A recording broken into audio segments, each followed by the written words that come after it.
여러분들, 우리는 이 신앙생활 속에서 하나님의 말씀과 찬송이 늘 함께 이렇게 연결됩니다. 그런데 이 물 건너 생명줄 던져라 하는 이 평범한 우리가 늘 부르는 찬송 속에서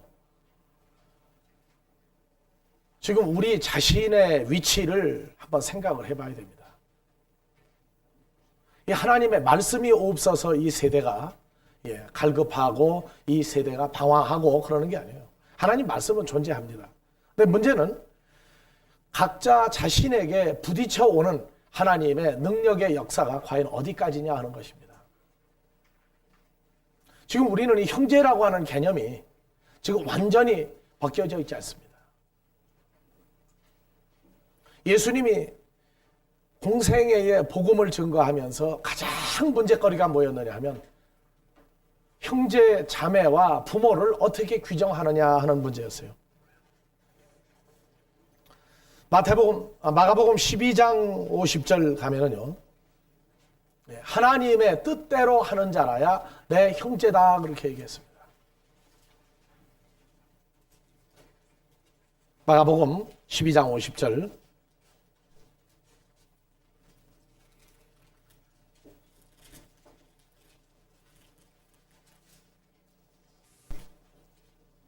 마태복음 12장 50절. 예.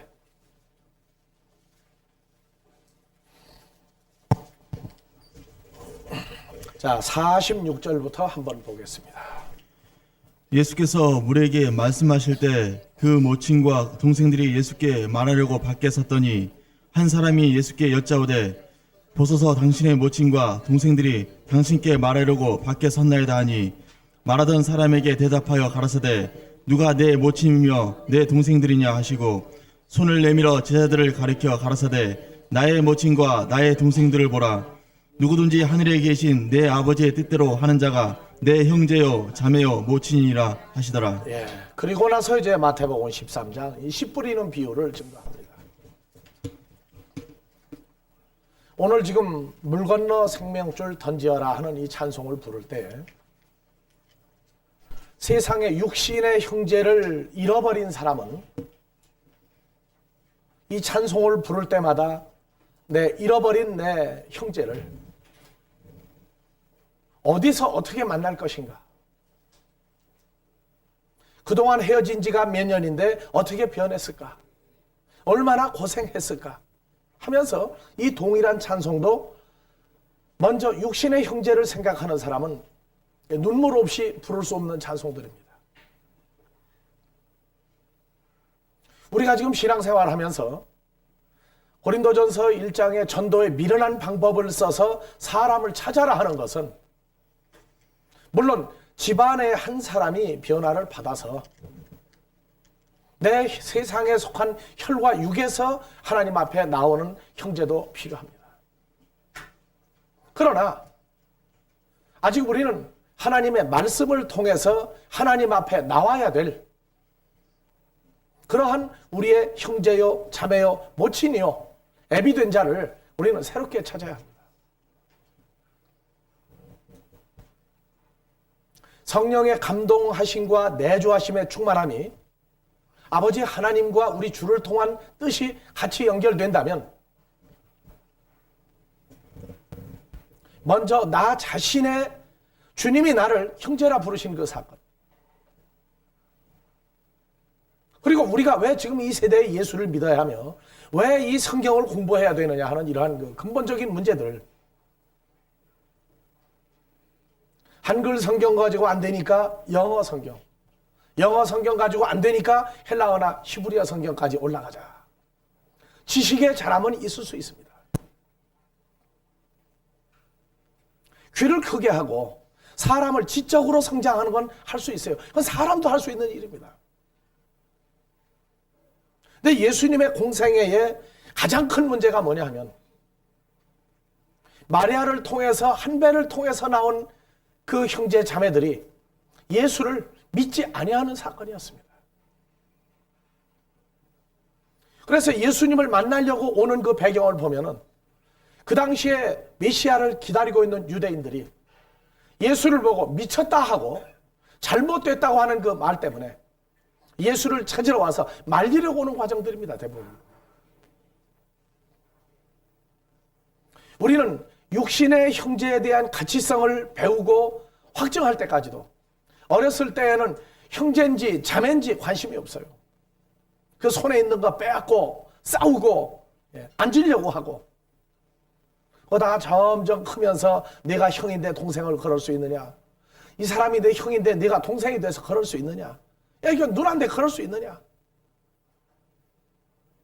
점점 형제 간의 모든 것들을 육신의 것도 분별하고 확정할 때, 다른 수많은 아이들과 어울려 놀 때에도 놀 때는 잊어버리는 것 같아도 때가 되면 형, 동생, 누나 다 하고 서로 찾아요. 그러니까 때가 되면 자기 집으로 갑니다.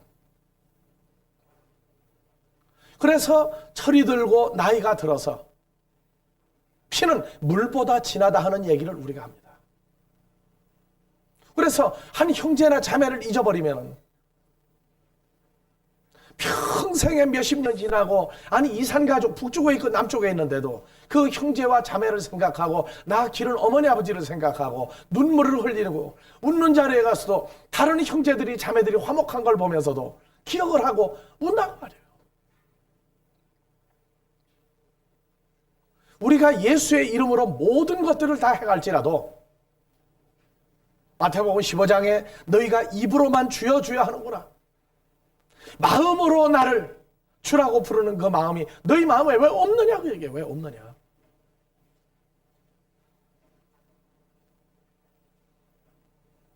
우리가 한국에서 아델포스라고 하는 이 이름을 붙이게 된 것은 배경이 있어서예요. 우리가 유럽에서 선교사 생활을 5년 할 때에 임마누엘이라 하는 선교회를 만들어서 복음을 증거했습니다. 헬라어 히브리어를 중심으로 성경을 새로 풀어 가르쳤어요. 임마누엘은 마태복음 1장 23절에 여자가 아들을 낳으리니 임마누엘이라 하라. 이는 번역한 즉 하나님이 우리와 함께 계신다 합니다. 한국에 왔더니 임마누엘이라 하는 선교회가 여러 대 있는 것 같아요. 똑같이 이름을 또 붙이면 고유성이 없고, 그래서 어떻게 할까 하고 말씀을 생각하는 중에 열어주시기를 아델포스라고 하라. 같이 한번 읽어봅시다. 아델포스. 아델포스. 아델포스. 이건 번역하면 형제입니다. 근데 한국에는 이 좋은 이름을 이단들이 다 갖다 이미 써버렸어요. 형제 하면은요, 이상한 형제파들이 많더라고요, 보니까 또. 심지어 기성교회 안에 주일날 또는 크리스마스가 어떤 이단들이 섬기는 날이기 때문에 그 날도 피해야 된다고 주장하는 사람들이 있어요. 이렇게 단어 하나를 쓰는 데에도 참으로 조심스러운 데가 이 한국입니다. 형제란 말처럼, 자매란 말처럼 좋은 말이 없는데 이 좋은 단어를 한글로 쓰니까 문제가 있어요. 그래서 우리는 다 같이 아델포스, 형제예요. 형제입니다. 그래서 이 단어를 쓰게 된 데에는 정말로 내가 내 시라면 너와 같은 동일한 시를 찾을 때에 어떠한 심정으로 내 복음을 전하고 있느냐, 복음을 생계의 수단이냐, 아니면 사람과 어울리기 위한 하나의 교훈적인 교양적인 지식의 전달이냐, 아니면 사람 가운데 하나님의 시를 찾고자 하는 간절함이 있어서 부르는 아델포스냐. 주의 이름을 부르고 증거하는 자는 많으나 그 사람들을 어떠한 심정으로 대하느냐. 너희가 이 세대의 심판을 생각하지만 마태복음 25장에 양과 염소떼로 분류할 때 양떼로 간 자들이 주님에게 들었던 말을 기억하느냐. 우리가 언제 주님한테 했습니까? 할 때 여기 있는 지극히 적은 자 하나에게 한 것이 곧 내게 한 것이다. 사울이 위대한 바울이 되는 데에도 그런 주님을 만나본 적이 없어서 예수 믿는 자를 때리고 죽이고 핍박하고 가둘 때 다메섹 도상에서 주여 누시니까 할 때 나는 내가 핍박하는 예수라 하는 말을 듣고 사울이 3일 동안 소경이 됐다가 보내신 받은 아나니아를 통하여 주님의 모습을 발견하고 그가 주는 부활했다고 하는 말을 전했습니다. 이 세대에 우리는 예수에 관한 단어를 다 써요. 예수 안에 있는 새로운 피조물이라는 단어까지 서슴지 않고 영어로 in Christ 하고 주 안에 있는 자는 하고 얘기를 합니다. 근데 주 안에 있는 자가 그렇게 할 수가 없어요. 우리는 말로만으로 하나님 나라가 아니라 내게서 숨김없는 하나님의 자녀로서의 삶을, 어렸을 때 싸우는 형제는 좋습니다. 그러나 10년이 가고 20년이 가고 30년이 가도 왜 하나님이 우리를 복음을 통해서 찾아야 되느냐 하는 문제를 놓고 말할 때 마음속에 어떤 생각으로 복음을 전하고 있느냐 말입니다. 한글 가지고도 안 된다. 영어나 중국어 성경을 놓고 번역을 했으니까 헬라어 히브리어 성경을 봐야 된다. 그것도 옳은 얘기입니다. 그런데 정확한 내용과 뜻이 성경을 가리킬 때 헬라어나 히브리어 문법을 통해서 성경을 구사할 때 하나님 나라 말씀에 적용이 제대로 안 됐습니다. 그래서 유식한 척, 많이 배운 척 하기 위해서 영어가 유행할 때 영어 몇 단어 구사하면 사람들이 확 우러러봤어요. 근데 지금도 헬라어나 히브리어의 단어 몇 구절 구사해도 위대하다고 하던 시대가 왔는가 하면 이제는 지나가고 있습니다. 이제는 우리가 한 단어, 한 말씀을 구사할 때 하나의 문장을 이루기 전에 왜 이러한 독특한 단어를 왜 써야 되느냐 하는 이러한 문제에 대해서 외국이 한국을 볼 때 기독교의 복음에 창대는 자랑하지만 한국은 진정한 복음이 과연 있는 나라냐? 한국 사람이 헬라어나 히브리어 성경을 한글로 번역한 버전은 없습니다. 기독교 후진국이라는 거예요. 여러분들 KJV, NIV에서 V자가 왜 붙었어요? 그것은 버전이다 그 말이에요. 버전. 그건 헬라어나 히브리어 원전을 놓고 번역을 했다는 거예요. 근데 중요한 것은 때를 따라서 말씀을 열어오셨다는 것입니다. 우리가 유럽에서 말틴 루터의 독일어로 번역한 성경을 가끔 참조해서 보면은요, 거기도 번역에서 독일어 문화권에 의한 번역이었어요.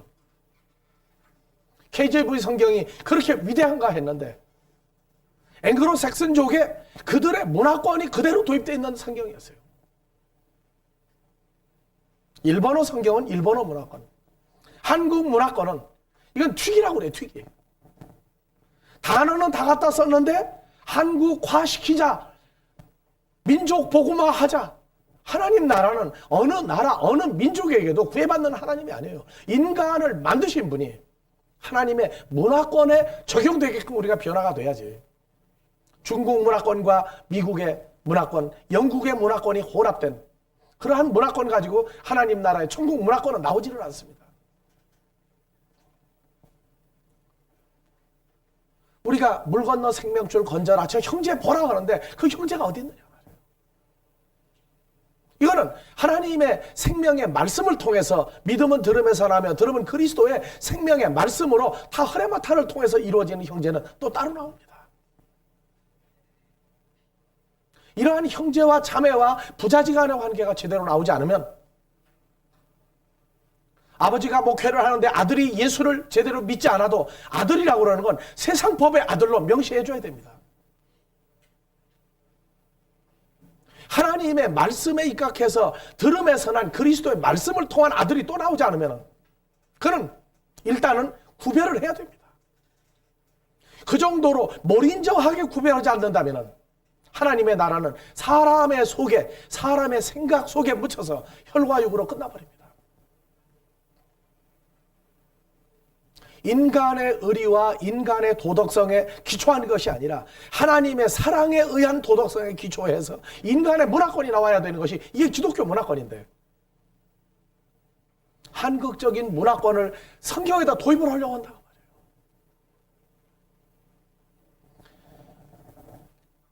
우리가 이 아델포스라고 하는 이것을 제일 먼저 시작한 것도 이제는 뿌리를 찾자고 말해요. 뿌리를 찾자 하는 것입니다. 그래서 여러분들 그 교재 제일 9페이지에 보면은 9페이지에 보면은 아델포스가 나옵니다. 여러분들이 헬라어 기본 과정을 공부하시는 데에는 여러분들 그 목차에 보면 나오지만 과가 25과로 되어 있습니다. 25과.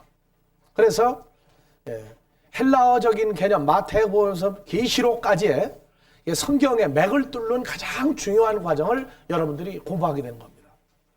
그러니까 단어 하나가 어디까지 구사됐느냐는 기본적인 내용이 적용이 되어야 다른 문장으로 갔을 때에도 어떻게 그것이 문맥이 앞뒤 상하 좌우가 어떤 형상이 나오느냐.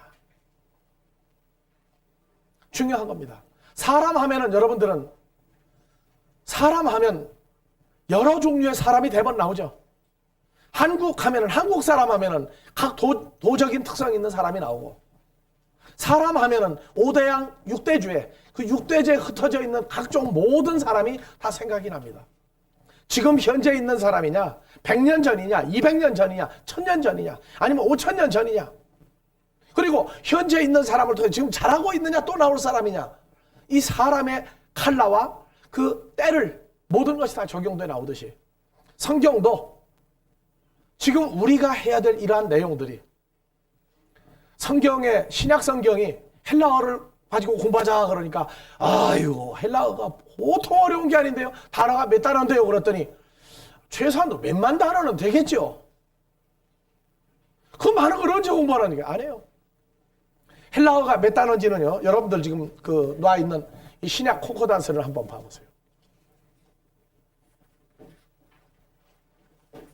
거기 보시면은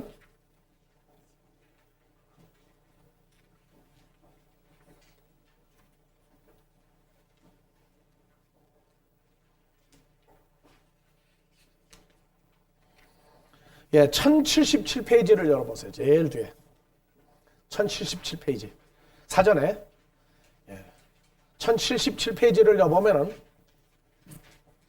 제일 끝에 5624번이라는 단어가 나오죠. 5624. 그게 헬라어 성경에 나와 있는 단어의 마지막 번호입니다. 몇 개라고요? 5624단어예요. 그 중에 명사와 동사와 형용사와 부사와 또는 접속사 이러한 것들을 분류하고 나면은요. 명사적인 입장에서 핵심적인 단어, 동사적인 입장에서 핵심적인 단어, 형용사적인 입장에서 핵심 단어 따지면은요. 한 500단어 정도가 나와요. 약 10분의 1 정도가 나옵니다.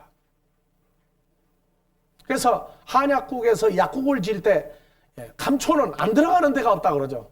이 한 500단어 정도 중에 안 들어가는 단어가 없는 단어가 또 있는데 한 200단어에서 300단어가 신약성경 전체를 움직여 나갑니다. 그럼 알고 나면은요, 참 간단한 거예요.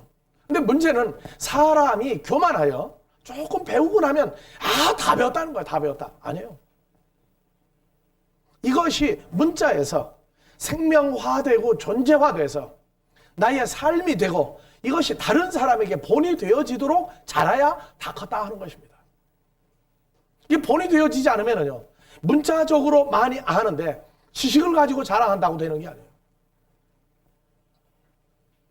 12지자 중에서 가장 똑똑한 사람이 누구였느냐면 베드로가 아니에요. 인간적으로는 가룟 유다가 아주 현실적으로 머리가 좋은 사람입니다. 그런데 예수님은 가룟 유다를 애초부터 열외로 떼놨어요. 너는 안 될 사람이다. 왜냐? 그의 중심을 보니까 하나님의 말씀에 대한 모든 것들을 적용하고 구사할 때 너무나 머리가 빨리 돌아가요. 아주 인간적이에요. 그래서 가룟 유다는 빼고 가장 말썽 많은 성질까지 급하고 아주 못돼 먹고 예수님 앞에서 거짓말을 떡 먹듯이 하고 주님 때문에 죽는다 하고 그래도 그 베드로를 주님은 사랑하는 이유가 뭐냐면 그 속에 중심이 선하고 아름다운 것이 있었다는 거예요. 그러니까 우리도 형제가 육신의 형제와 자매를 분류할 수 있는 나이가 돼서 내 오빠야, 내 누나야, 내 형이야 하더라도 그 형제를 위해서 내가 헌신하고 모든 것을 버릴 수 있는 그런 마음이 없으면은 형제는 형제라도 차원이 다른 거예요. 성장해서 형이 사업하다 실패했을 때 아내가 반대해도 아니야, 내 핏줄이야 해가지고 돈을 아낌없이 줄 수 있고 계산적이지 않는 그러한 삶을 살 때 형제로서의 값어치가 있는 것 같이, 하나님의 나라도 예수님은 새롭게 설정을 하는데 뭐라 그러냐, 하나님의 말씀을 들어서 나오는 저 형제가 내 형제지, 아니다, 너희가 내 형제냐, 맞다, 세상법으로 맞다. 그러한 차원까지 우리가 변화가 되려면 하나님의 말씀에 정확한 기초가 있어야 됩니다. 이건 지식 자랑으로 되는 게 아니에요. 먼저 중요한 건 하나님의 시입니다. 그러나 하나님의 시를 분별하기 위해서는 하나님의 말씀의 전파와 확대를 통해서 이루어지는 거예요. 그래서 이제는 정확한 근거 제시가 필요합니다. 예수님은 가론 유다 모두 형제라는 단어를 썼어요. 그런데 그 형제라고 하는 단어의 개념이 다릅니다. 왜냐하면 예수를 팔아 넘기고자 했던 가론 유다가 예수님을 보고 랍비여 하지만 그 랍비는 속에 의도하는 단어가 다르다고 말해요. 개념이 다르다고 말해요.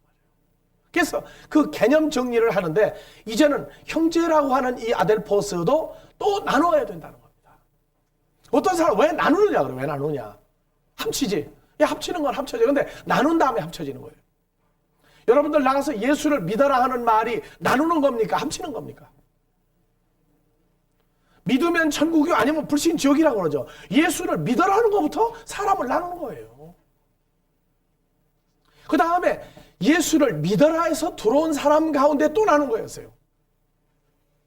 2000년 전에 메시아가 오기를 기다리고 있는 유대인들에게 예수님은 환영을 받아야 할 터인데 자기들과 다른 종류의 말씀을 증거한다 해서 예수를 배척했어요. 하나님의 말씀에 기초한 것이 아니라 인간적인 조직과 인간적인 규례를 통해서 장로의 유전을 통해서 예수를 십자가에 못 박았습니다. 우리는 오늘날 이 시대에 내가 형제라고 불러야 될 사람을 분별하고 그를 위해서 내가 목숨까지 내어줄 수 있는 상태의 순수함이 이루어지는 그 아델포이스, 그 형제들이 나올 때까지 우리는 인내하고 자라야 됩니다. 그래서 다 같이 한번 해봅시다. 아델포스. 아델포스. 세상 이름은 저 여기 있어요. 근데 이 이름을 물론 아버지도 아시는 이름이지만 이 이름도 말씀을 통해서 나온 사람이 보는 이름은 또 다른 의미가 있습니다. 그래서 오늘 제 이름 소개는 안 할 거예요. 자, 다 같이 아델포스. 예, 아델포스는 여러분들 지금 그 책의 교재에 보면은 그 형제라고 하는 단어가 있는데 여러분들 이 콩코단스에 보면은 80번을 찾아보세요.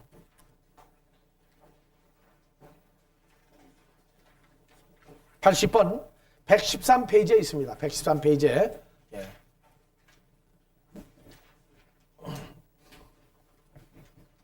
예, 13페이지에 있는데 이 형제라고 하는 단어는 한 단어가 아니고 합성어입니다. 합성어. 다 같이 합성어. 합성어. 그래서 1번 더하기 다 같이 델피스. 델피스. 델피스. 예, 영어로 해가지고 자궁이라 하는 말입니다. 자궁. 그래서 이 교재를 만드는데 이거 제가 마음대로 만드는 게 아니에요. 지금 여러분들이 보고 있는 콩코단스는 미국의 베이커북 하우스에서 만드는 요 교재를 한국말로 그대로 옮겨놓은 겁니다. 장절이 미국의 KJV 성경과 장절이 한글 성경이 똑같습니다. 그래서 이걸 가지고 참조해서 한글로 번역해 놓은 겁니다. 그리고 이것은 미국에서도 처음에 만드는 게 아니라 영국에서 시작해서 마무리를 미국에서 한 겁니다. 컴퓨터가 나오고 나서 모든 단어를 전부 총 정리한 거예요.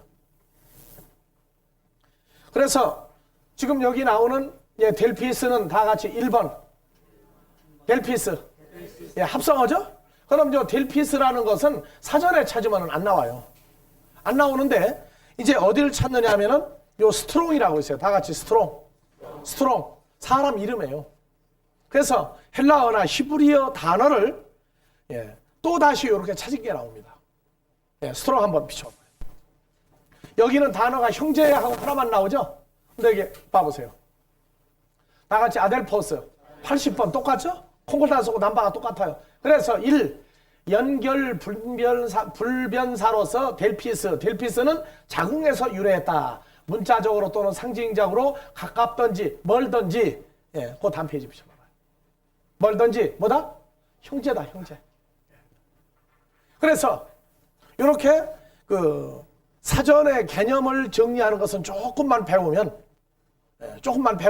바로 구사를 할 수가 있어요. 근데 이것은 기초입니다. 어떤 분은 요거 조금 되니까 아하 요거 구사하면 되겠구나 하고 나가는데 안 돼요. 못된 송아지 응대에서 뿔난다고. 나를 선생으로 세웠을 때는 우리가 합격하는 기준이 있어요. 여태까지도 평생 성경을 배우러 다녔는데 아델포스에서 가르치는 거 몇 년 더 배운다고 큰일 날 일이 있어요? 근데 조금 될 만하니까 간다고요. 그래서 이 자동차 보험을 드는데 제일 비싼 보험료를 언제 받습니까?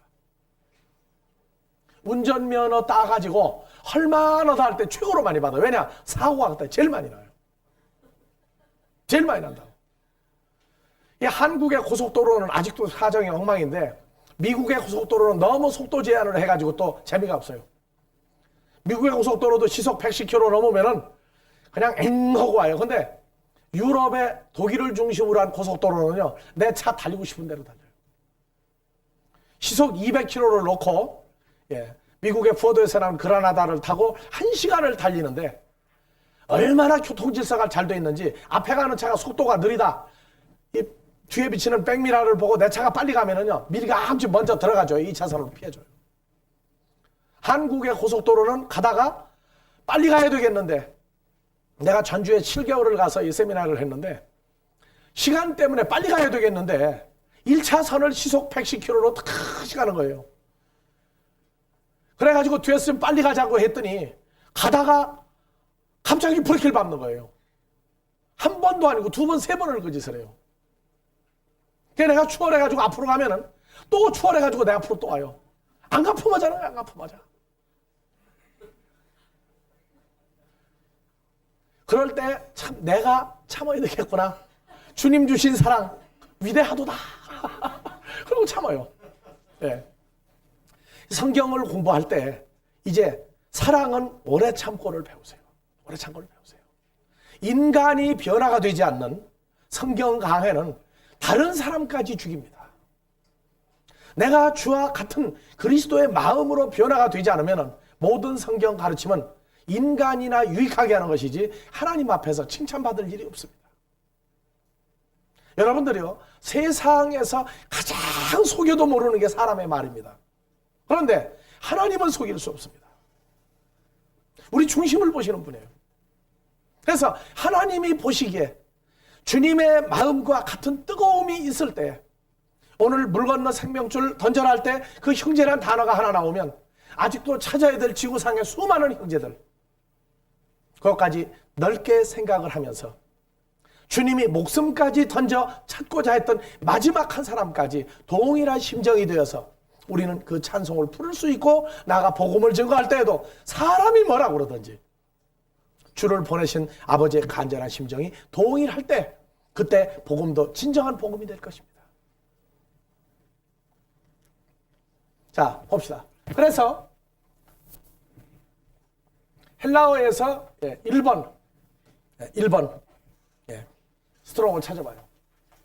1번은 찾으면은 A 그러고 나옵니다. A. 이게 알파예요, 알파입니다. 그래서 여러분들이 영어에 그 스펠이 나오죠? 그 영어를 배울 때 뭘 배운다고 그럽니까? 알파벳이죠, 알파벳. 쓰기는 A, B를 쓰고 알파벳이라고 그래요. 영어 가르치는 사람도 이거 몰라요.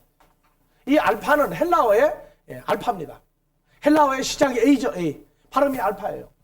근데 이거 B는 왜 B라고 발음 안 하고 왜 벳이라고 발음 안 하냐? 히브리어를 보면 나와요, 히브리어를. 히브리어의 두 번째 발음이 뭡니까? 알렙, 베트죠? 알렙, 베트예요. 그래서 히브리어도 A가 있는데 알파 아니고 알렙이라고 그래요, 알렙. 그거 A예요. 그 다음에 B는 뭐냐? B는 베트예요, 베트.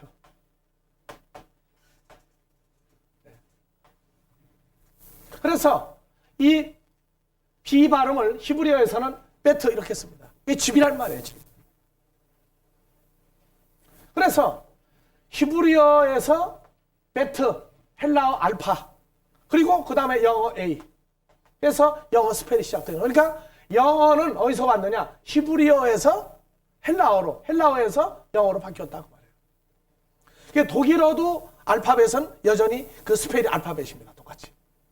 그래서 이 언어적인 유래가 나오는 거예요. 자, 봅시다. 그래서 헬라어에서 1을 찾으면 뭐가 나오느냐? 자, 한번 봐보세요. 1. 기원은 뭐라고 했어요? 히브리어 알파벳의 첫 자에서 왔다. 히브리어도 숫자가 있어서 알렙 A는 똑같이 1입니다. 수사로 사용하고 1회 자주 일반적으로 복합어에서 쓰이는데 부정의 의미를 갖거나 또는 연합의 의미로도 쓰인다. 그래서 자 봅시다. 이 A라고 하는 단어는 연합의 의미도 있고 부정의 의미도 있어요. 그리고 1이라고 하는 하나의 개념도 있어요. 하나. 다 같이 델피스, 자궁. 그러니까 성경에서 나오는 아델포스는 무조건 같이 어울렸으니까 형제다가 아니에요. 뿌리가 있다고, 뿌리가. 자, 한 분 하면은 누구예요? 아버지 하나님이죠. 한 분 아버지 하나님의 한 시, 한 말씀으로 어디서 나왔다? 한 자궁에서 나왔다고 말해요. 한 자궁에서. 그래서 한 자궁에서 나온 사람은 연합을 한다고 말해요. 고린도전서 12장에 그리스도를 머리로 하고 성도는 지체가 되어서 완성된 하나의 존재가 나온다고 말해요.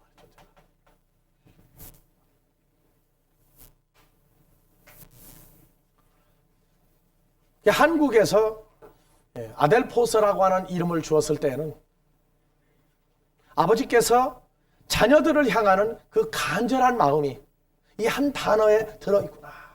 그걸 깨달은 겁니다.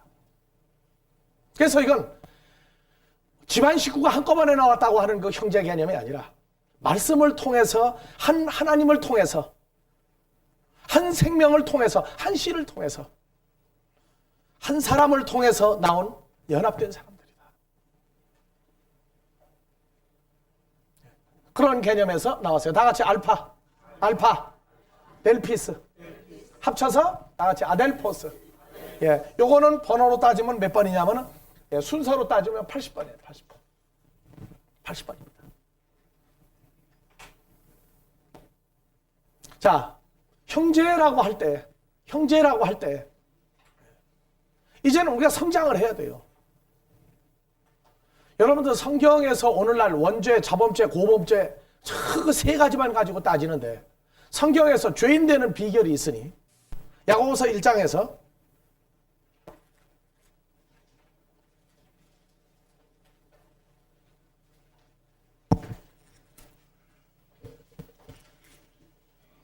자 2장에서 9절을 한번 봐보세요.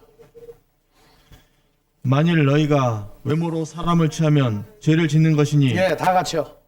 만일 너희가 외모로 사람을 취하면 죄를 짓는 것이니 율법이 너희를 범죄자로 정하리라. 오늘날 여러분들 사람의 외모를 보고 얼마나 판단을 많이 합니까? 하나님 말씀은 어떻게 됐든지 간에 나한테 잘해주면은 친구, 교인이고 나한테 말씀을 따라서 손해가 되면은 그는 적이에요. 여러분들 성경을 안다고 다 형제가 아닙니다. 서기관, 바리새인, 율법사들이, 대제사장들이 성경을 얼마나 많이 알았어요. 그런데 예수님을 만났을 때 예수를 죽이려고 그랬단 말이에요. 그 이유는 어디서 왔다고 생각합니까? 그것은 아델포스가 아니기 때문에 그래요. 한 자궁에서 난 자가 아니고 한 씨로 나온 자가 아니다 그 말이에요. 나는 크리스마스 때가 되면은 얘기하고 평소에도 가끔 얘기합니다. 다 같이 베들레헴. 거기 누가 태어나는 데입니까? 예수님만 태어나는 데요? 자, 그건 나중에 얘기합시다. 여러분들 중요한 게 있어요. 자, 동방 박사들이 베들레헴으로 오기 전에 예루살렘에 먼저 갔어요. 예루살렘에 먼저 가서 예루살렘 사람들을 보고 메시아가 어디 있느냐, 메시아가 어디 있느냐고 물어봤어요. 그때 임금이 누구였습니까? 헤롯이었어요. 예루살렘 성이 난리가 났어요. 아니 웬 메시아가 또 있느냐? 우리 왕은 누군데? 그들이 메시아를 기다리고 있었지만, 자, 예수님이 탄생한 베들레헴에 헤롯에게 알려준 대제사장이나 서기관 바리새인 율법사들이 베들레헴에 갔습니까? 한 사람도 안 찾아갔어요. 오히려 헤롯이 간교하게 동방 박사들을 불러서 정중히 대접을 하고 먹여주고 보내면서 조용히 비밀로 얘기합니다. 나도 가서 메시아를 경배하고 싶으니까 갈 때는 다시 이 예루살렘에 와서 내게 알려주고 가라. 그러면 나도 와서 경배할까 하노라. 속심은 어떻게 했어요? 외모로 사람 취하지 말라. 죽이려고 그랬죠. 근데 서기관 바리새인들이, 제사장들이 메시아가 온다 해놓고 그럼 베들레헴에 떼거지로 몰려가야 할 거 아니에요. 한 명도 안 찾아갔어요. 요한복음 18장에 예수를 십자가에 못 박아 놓을 때 우리의 왕은, 유대인의 왕은 예수가 아니라 가이사다. 가이사다. 지금도 복음 때문에 사는 건지, 세상의 명예와 세상의 권세를 나타내기 위해서 사는 건지, 우리는 이제 구분해야 할 때입니다. 외모로 사람을 취하는 일을 우리가 벗어날 때, 주님은 사람을 보고 외모를 보고 판단하는 게 아니라 그의 중심을 보고 전부 다 판단을 했어요. 그래서 이 아델포스라고 하는 이 단어는, 마귀도 저희 아델포스가 있어요. 마귀도 아델포스라는 단어를 써요. 하나님 나라도 아델포스라는 단어를 씁니다. 그래서 한 단어도 하나님의 말씀과 시에 의해서 나와서 연합되는 아델포스가 있는가 하면 부정적인 의미에서 아델포스가 또 그렇게 써야 돼요. 단어를 함부로 쓴다는 얘기는 참 무서운 얘기입니다. 자, 요한복음 1장 12절을 한번 봐봅니다.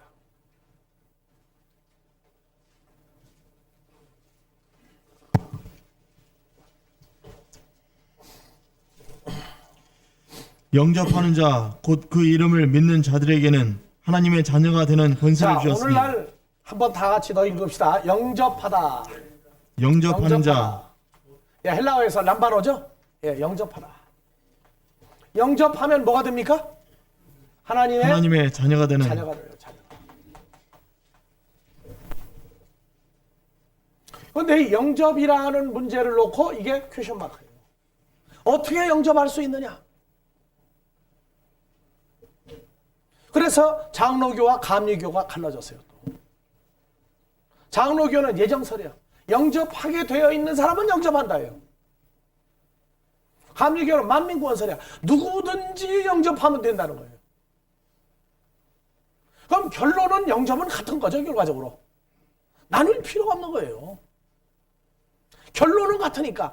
과정이 누구든지든지 영접하게 되어 있는 사람이든지 결론은 영접하면 뭐가 돼요? 하나님의 자녀가 되는 거예요. 그런데 이 영접을 할 수 있는 존재가 누구냐? 예정설도 좋고 만민구원설도 좋고 다 좋아요. 누가 영접할 수 있느냐? 이것이 사람의 힘으로 가능하냐? 사람의 힘으로 됩니까?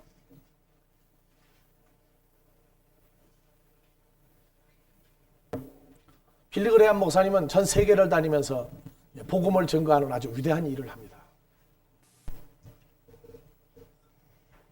그래서 여의도 대광장에서 집회를 해서 예수를 믿다가 도망간 사람이나 예수를 전혀 모르는 사람을 예수를 영접을 시키고 명단을 작성하고 각 지역교회로 보내서 예수를 믿게 합니다. 나는 죄인이라고 회개를 했어요.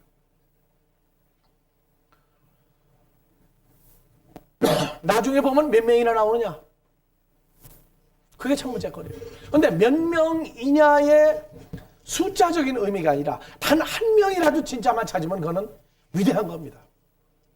왜냐하면 온 천하와도 한 사람의 존재를 바꿀 수 없기 때문에 한 사람이라도 찾으면 그건 위대한 부흥 강사예요. 그런데 문제는 이 영접이라 하는 이 람바노의 개념이 어떻게 해서 이루어질 수 있느냐 하는 겁니다.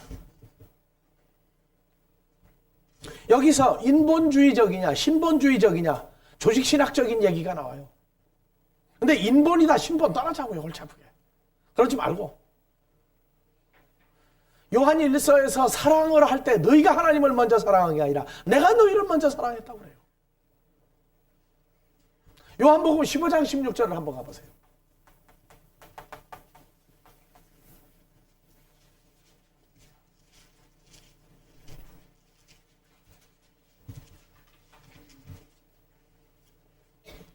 요한복음 15장 16절 다 같이요.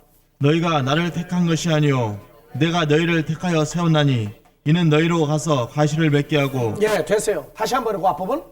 너희가 나를 택한 것이 아니요 내가 너희를 택하여 세웠나니. 그렇죠. 예수님이 먼저 우리를 택했지 우리가 예수님을 택할 수 없어요. 그건 왜 그러냐? 우리는 죄를 가지고 있어요. 죄를 가지고 있는 자가 죄가 없는 분이 존재를 드러내주기 전까지 어떻게 그분의 존재를 알아봅니까? 주님이 먼저 사랑할 수밖에 없도록 되어 있는 사랑할 수밖에 없는 자만을 위해서 나타내 주시는 거예요. 그런데 요한복음 1장 12절 유명합니다. 유명해요. 다 같이 합시다. 안 보고도 하죠 여러분들. 영접하는 자 곧 그 이름을 믿는 자들에게는 하나님의 자녀가 되는 권세를 주셨으니 13절이요. 이는 혈통으로나 거기 가만히 있어요. 가만히 있으라고. 13절. 암송하지 못하는 분이 대부분이에요. 왜냐? 부분적으로만 공부를 했어요. 부분적으로만 과거에. 그래서 내가 아는 것 그것 가지고 전부 눈에 띄는 대로 연결을 했어요. 안 해요. 성경은 통일성이 있어요. 자 1장 13절 다시 열어봅시다. 요한복음 1장 12절 13절 연결합니다. 영접하는 자 곧 그 이름을 믿는 자들에게는 하나님의 자녀가 되는 권세를 주었으니 이는 혈통으로나 육정으로나 사람의 뜻으로 나지 아니하고 오직 하나님께로서 난 자들이니라. 오직 하나님께로서 난 자들이에요. 여기 오직이 붙었어요. 오직. 그러면 오직 하나님께로 난 자들이다. 거기만 딱 가로를 하세요. 볼펜으로 가로 해놓으세요. 자, 다 같이 오직 하나님께로 난 자들이니라. 자, 12절 다시 갑시다. 영접하는 자 곧 그 이름을 믿는 자들에게는 하나님의 자녀가 되는 권세를 주었으니 13절 오직 하나님께로서 난 자들이니라. 그러면 예수를 영접하는 건 누구만 영접할 수 있도록 되어 있어요. 하나님께로 태어나게 된 자만, 태어난 자만 예수를 영접하는 거예요. 그렇다면 여러분들은 어떤 존재입니까? 어떤 하나님의 자녀예요? 하나님의 자녀가 여러분들 하나님의 자녀라고 얘기해. 하나님의 아들, 딸이라고 얘기해. 그러면 어떻게 사람 중에서 지금 살고 있습니까? 하나님의 아들, 딸 된 것을 느끼고 확증하고 삽니까? 말씀 끝나고 밖에 나가면 세상 사람처럼 되려고 합니까?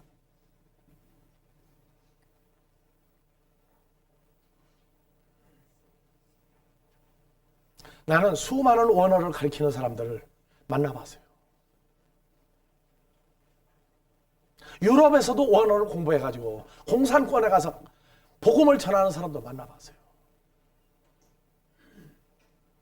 이 뿌리가 제대로 되어 있지 않으면 인간의 노력과 사람에게 자랑하기 위해서도 나는 너희보다 특별한 사람이라고 해서 복음 전할 수 있는 놀라운 사건을 발견을 했어요. 복음을 증거한다면 먼저 사람을 차별하지 말아야 됩니다.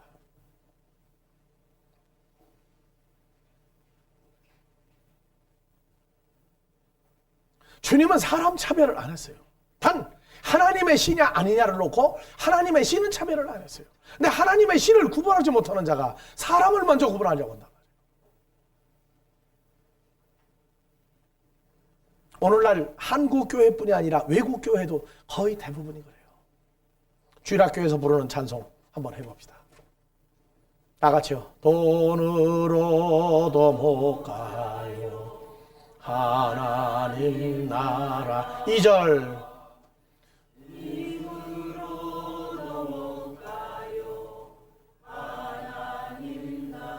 그런데 주일학교 때는 순수해요, 천국이.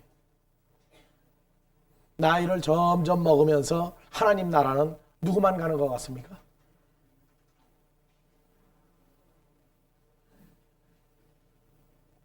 지금 우리가 회개해야 될 것은 이 목회다. 목사가 아니라 또 일반 성도들도 똑같은 거예요. 나가서는 다 목자예요. 외모로 사람이 분별이 되고 그의 생명에 대해서 무관심하다면 우리는 더 자라야 됩니다. 더 자라야 돼요.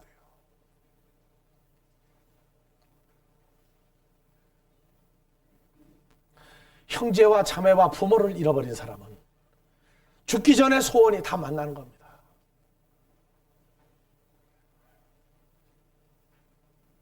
우리 소원은 전도의 가장 미련한 방법.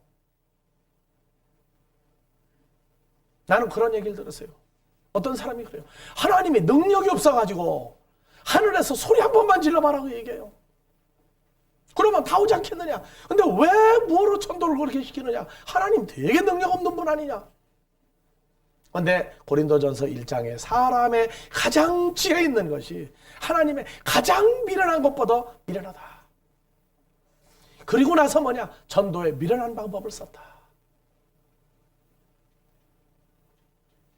예수를 믿으라고 하는 소리는요, 속에서 터져 나와야 되는 거예요. 터져 나와야. 교회 성장의 한 수단으로 별을 몇 개를 붙이느냐 가지고 상급을 주는 게 아니라 그건 어렸을 때 하는 짓이에요. 정말로 하나님께로 난 위대한 값어치를 가지고 있는 한 사람을 찾는다면 그런 생애의 가장 위대한 일을 하라는 겁니다. 쉬었다가 둘째 시간 하겠습니다.